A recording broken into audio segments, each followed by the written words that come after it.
Our last debate is, should the Air Force keep their stratification process for promotions? Chief Master Sergeant Kirk is for, and Senior Master Sergeant Lyles is against. As a reminder, you can engage the audience during your debate, however, their time is your time. Yeah, just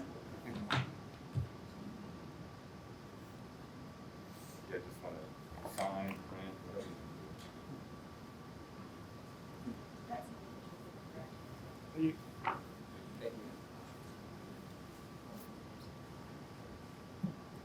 Do either of you have any questions?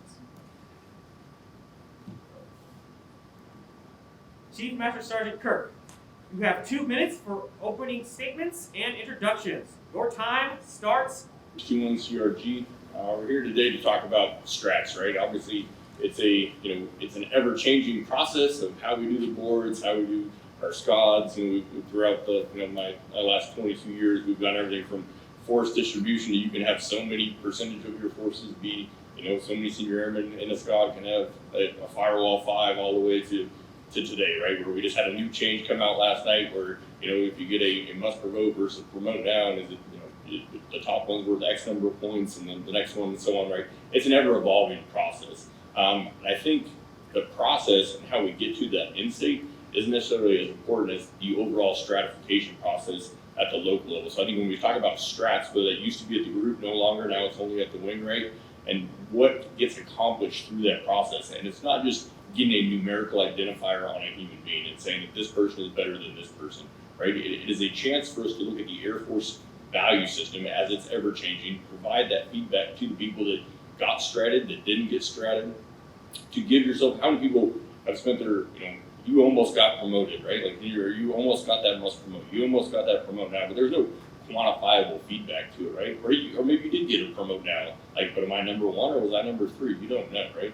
And there's some sort of a feedback mechanism to a human being to say, like, I am number 1 or I am number 3, or actually I was number 7, and the feedback to get to number 3 was X, Y, and Z. And I think that feedback mechanism is as important as the person that actually gets the strat. I can see the rest of my time.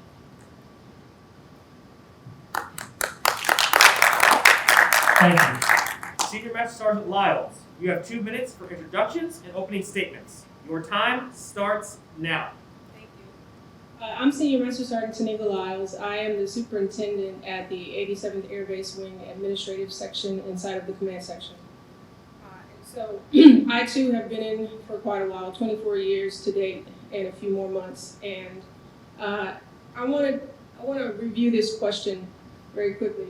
Should the Air Force keep their stratification process? The answer, I think, is overwhelmingly no. We should not keep the stratification process as it is today. And I do agree with Chief that it's not about whether or not we have a system in place to ensure that we are promoting the right people in our Air Force to lead all of us, right? To lead officers, to advise and recommend to our commanders, to lead our peers, support our peers, and also especially lead our subordinates. And so when it comes to that question, I don't think anybody in here disagrees that what we have in place right now is not the best system in place. Our Air Force, our DoD, military-wide, across all forces, are typically 5 to 10 years behind our current corporation business status or business systems and processes. And I say that because what I want to point out in that is nothing right now.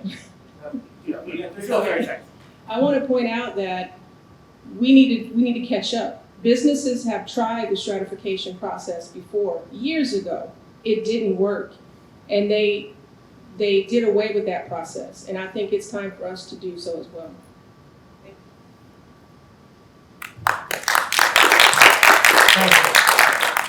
you. Chief Master Sergeant Kirk, you will now have 5 minutes to state your case.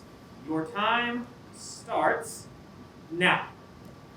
So I think when you try to compare the military, as we have in some of our other debates, to the civilian sector, I don't think drawing those parallels is always the wisest of decisions, right? So when I think of a small force, we're 328,000 people authorized, right? I think we're like 320, 333, 334,000 right now. We're a little over in the strength rate. But I mean, that is a very small microcosm of society, right? And when you look at in placing our value systems and how we compartmentalize those and how we judge each other and how we promote internal to ourselves, I don't think is necessarily, I mean, I've heard some really cool things out there, like a Yelp version where your airmen and your leaders can go on there and be like, 1 star, you suck as a leader, or 3 stars, you suck as a subordinate, or like 4 stars, you're the best thing ever, right? And then on first blush, that sounds pretty good, like constant 360 feedback from everybody around you, your peers, your subordinates. But then you think about it for a second, you think about how our airmen, and NCOs provide, some Facebook feedback sometimes, like pretty raw and unfiltered. So, unless we're looking for like steel cage matches in our ready rooms, probably not the best idea to be able to have like everybody giving everybody open source feedback all the time. So there's always going to be an evolving process, and the process is going to change. It's going to modernize. But the stratification process, when I look at the basis of this question of should we put a numerical value on a rack and stack of a person in a subset of our organization, and I would say the answer to that is yes, right? It's no different than in this debate, right? There's a winner and there's a loser. There, you watch football, you watch baseball, you rank your sports teams, right? Everything in life is ranked, and I think we don't rank each other. I think we took away the group rankings. Probably should bring them back because it was a lower level, but it provided that understanding of where I felt in an organization, and it should come with a why, right? I'm always big about the why. So it's not just like you're number X and this is just because, right? It should have a feedback mechanism to the Air Force value system, to what your peers brought to the table versus what you brought to the table. Are you the best in the organization? Are you not? I think a lot of people, kind of get strolled through life in a very ambiguous manner with, the carrot and the stick without a lot of context behind it. And by putting a numerical value on it, you at least have something. Like there's something tangible that you can look at that should come with feedback associated. So in that context, I don't see how it hurts, right? And if you look at it from a board perspective, like, well, we shouldn't board at the local level because maybe these people, it's the good old boy network and they're going to promote the people they like. Maybe, some people are biased, some people are unconsciously biased, some people are racist. Whatever the case may be, we still board people at the Air Force though, right? So at some point, your package is getting boarded and it's getting racked and stacked with a number associated, right? Like, look at your promotion rate, right? It's going to tell you where you fell amongst your peers, right? So you're going to get racked and stacked numerically at some point in your career to get promoted regardless. And then how do we train those people to do that? If we're not doing the EFDPs and giving the must promotes and the promotes now, and we're not taking the Master Sergeant through Chief, through seniors rather, and training them how to promote, how are people sitting on boards to promote our highest leaders? How are a couple generals and chiefs sitting down to pick who's going to be your senior enlisted leaders of your organization? If we've never bred people to be able to quantify and look at a set of records and pick out and very fine-tooth comb, spend hours and hours. I'll tell you that 61 CRW just finished their strats. The email is getting up for the cost of signature on the 25th, but we have thousands of man hours at the finest detail, getting down to who is the best to lead our future force. It's not something that's done haphazardly in a dark room over scotch and cigars. Like, it is done in an open setting with commanders and SELs from all levels to find out where people's rack and stack, and then carry that back down into the organization. As the Air Force shifts in values, so does the person that's doing it, right? So if an NCO needs to change their behavior to get promoted, if they need to change their value system, when are they going to get told that? It's not going to be done off of Facebook, right? It's done off one-on-one communication from their leadership. This is where you rack and stack amongst your peers and what you need to do if you want to get better. I yield the rest of my time. Thank you. Senior Master Sergeant Lyles, who will now have 5 minutes as well. Your time starts now. Thank you. So, Chief, you pointed out a lot of good things, and some of the things that I would definitely mention again, because I think it just adds to my point.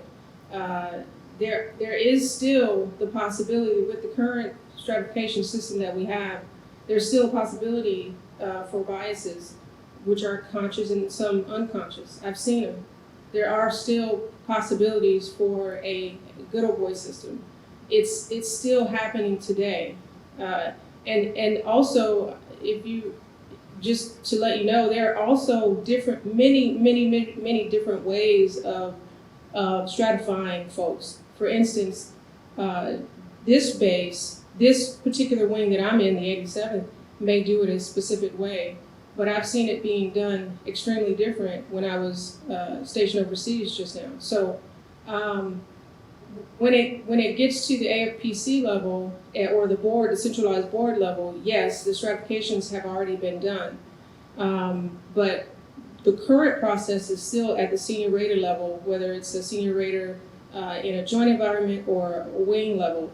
And the folks that choose who is being stratted, who is being racked and stacked, aren't necessarily folks that are in your career field. So, for instance, you take someone from the public affairs career field and someone from security forces.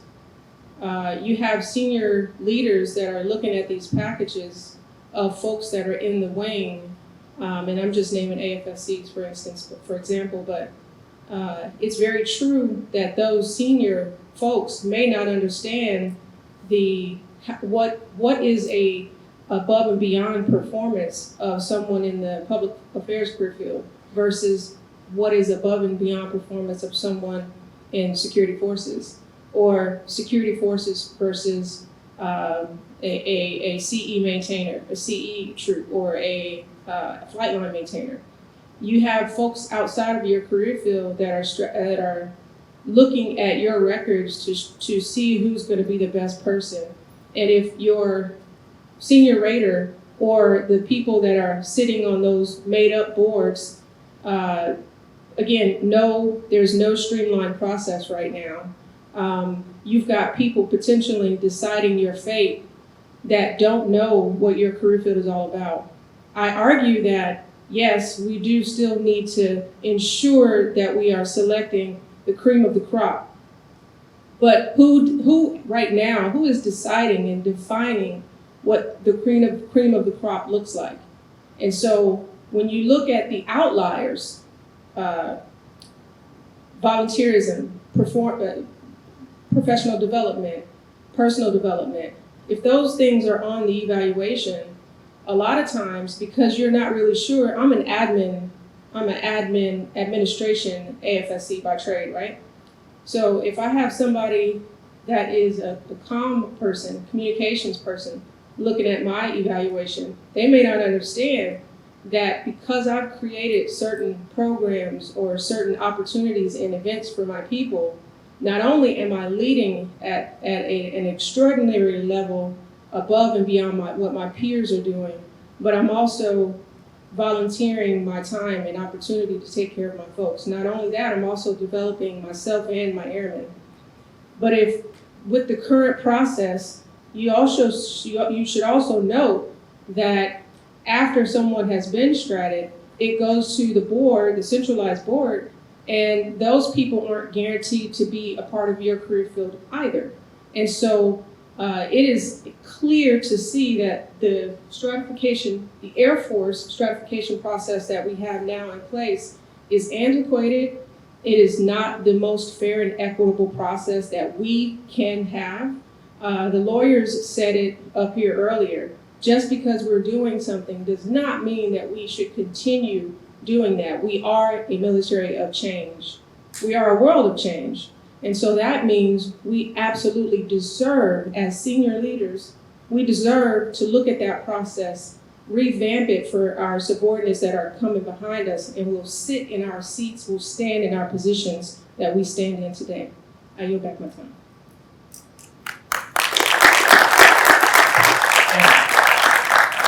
Chief Master Sergeant Kirk, you now have 2 minutes for rebuttals. Your time starts now. Yeah, I think we can agree. I know we're not to that stage yet, but that process can always be improved. And I'm not going to stand here and tell you that the current process is the end-all, be-all of processes. I think to start off on a premise, however, that our senior enlisted leaders and our commanders and our senior raiders, which are usually 06s and above, that we have lost faith in their ability or we never had faith in their ability, and we promoted the wrong people into those positions that are making decisions that are contrary to the best things for our future force, and that they are incapable of identifying the attributes and traits in future leaders that are going to be best equipped to take us into our near peer fight that we're entering. I don't know that I could sit here and agree with that, because I think that the people that are in those positions, you could say that maybe there's a self-licking ice cream cone that has perpetuated itself over a long time. And I'm not going to say there's not bad actors that, through unconscious bias or conscious bias, haven't made decisions that they unknowingly or unknowingly made. However, I think we have good leaders. I think for the most part, our leaders that we have promoted to these positions, and we're all learning and growing and getting, and our brains are ever evolving and changing. But I think the people that we have in command positions, and I think the senior enlisted leaders at most levels, didn't get there by being the wrong people. Does that mean somebody didn't make the cut? Does that mean somebody that may have been just as good didn't get the position? That is a very well possibility. But I think to upturn a system saying that our leaders aren't good leaders and are incapable of making good decisions, we should all probably just take off our uniforms and walk away, because we've already lost. Time. Thank you. Senior Master Sergeant Lyles, you have 2 minutes for rebuttals. Your time starts now. Thank you. So I stand corrected, Chief. I did not say that we do not have good leaders. But I understand that's part of your argument. I will say this though, we absolutely have great leaders. I want to stump that point. What I would like to also add though is, because of those unconscious biases, and because we don't have a guarantee that folks that are reviewing our packages and know what we're doing, and what we should be doing. For instance, I would prefer a system, this is my personal opinion, I would prefer a system where my chiefs in my career field are selecting those leaders that are coming behind them, because they know what is best for our career field. And so I wouldn't dare try and review someone in security forces and deem who is best to lead security forces. I think our leaders are doing an excellent job of picking great leaders. However, I do think we stand an opportunity and stand a chance to pick or allow those opportunities to lead and be chosen for a higher level, and specifically the stratification process in certain career fields. So you're right, there are conscious biases, there are subconscious biases, but what that means is that if I am in a separate career field, I may unconsciously choose someone that I know what their performance is all about, I know what their career field is all about, and I may choose a good leader nonetheless, but I may unconsciously wipe away the opportunity from someone else that is just as good of a leader, or maybe even better, but because of those blinders and those blind spots that are in place with the current career field. Thank you. You both will now have 5 minutes for your open discussion. During this time, if you agree on something, please tell us and we will write it down for you. If you change your mind, please let us know and we will cross it off. At the end of the 5 minutes, you can sign the document with everything you agree on, or refuse to sign if you believe a point still needs to be made on the document. Also, you can refuse the entire document if you do not agree with anything. Your time starts now. I think we. Oh, good. I was going to ask one question before we went to the agree part. Maybe it'll help us agree on some things. So, if let's just say in under your system, which a lot of AFSCs do that, some of the smaller ones I think don't. They have to combine into multiple AFSCs and they get multiple chiefs that are on their board. But even if it was a singular AFSC voting on a singular board, what would prevent those same biases, conscious or unconscious, from being levied by those board members versus the senior enlisted that and obviously we're advisors to the officers, but we can be officers ourselves. They usually take most of our words at face value, from having that same bias. So by the time because to get on a centralized board, I log into Slickums, I hit apply, like, because I want to go for a TDY for 2 weeks, like, so there's not really a vetting process. I mean, we do it to match the academic, or not the academic level, the demographics of the AFSC and of the Air Force when we do those board makeups, but there's not really any other filtering process to make sure you're a better, more qualified human being or better chief to go to the centralized board versus being the board that are on the base. So I would do this. How do we make sure that we're looking for a truly foolproof system?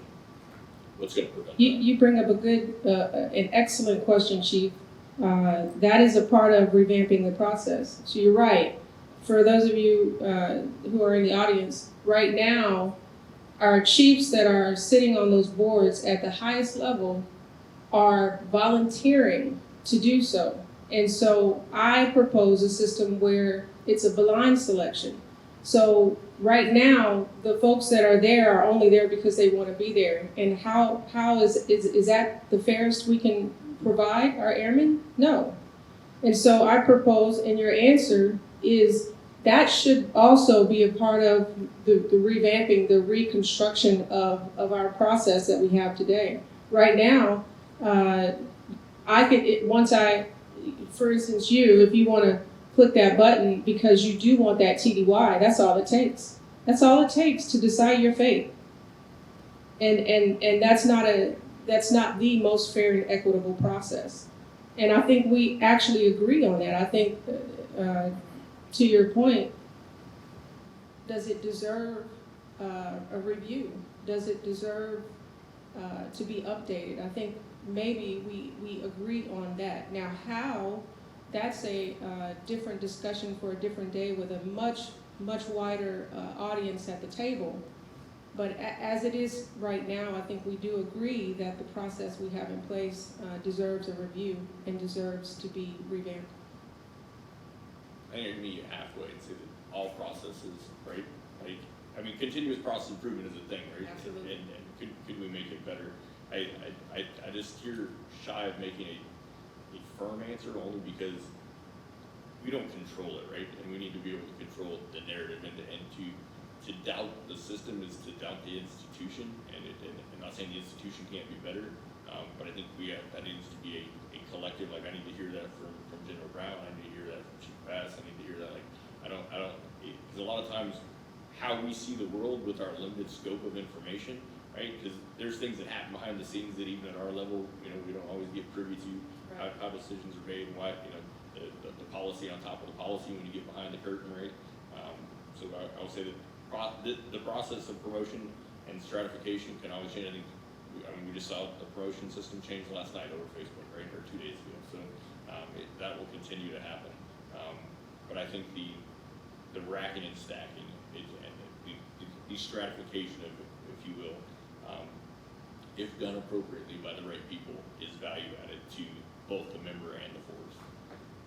And so there's the question of if, right? So some leaders may try to do their best to do the most equitable process, but if this is their first time doing it and it's in a weird location or a separate location, there gives way for that if to actually be seen or to come to fruition. So I think doubting the system is not where we are. I think we know that changes should have and can happen to make the system better. I don't believe that doubting the system means doubting our leaders. I believe questioning the system and taking a good hard look at it allows for all of us to be in a much more fair way. Time! Debaters, please remain where you are as we read off what you have written down. Alright, so this was kind of brought up the same but differently, so I'm hoping I captured this wording right, so you both agree to it. And it's only one thing that I really got for an agreement here. The current process can be improved. Current process can be improved.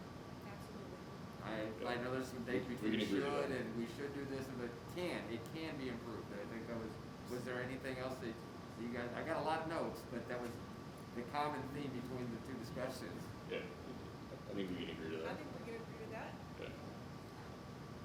Agree to anything else? No. I agree that I am super uncomfortable up here. All right, debaters, if you agree with everything in the document, please step forward and sign. If you do not agree with every single line, remain where you are.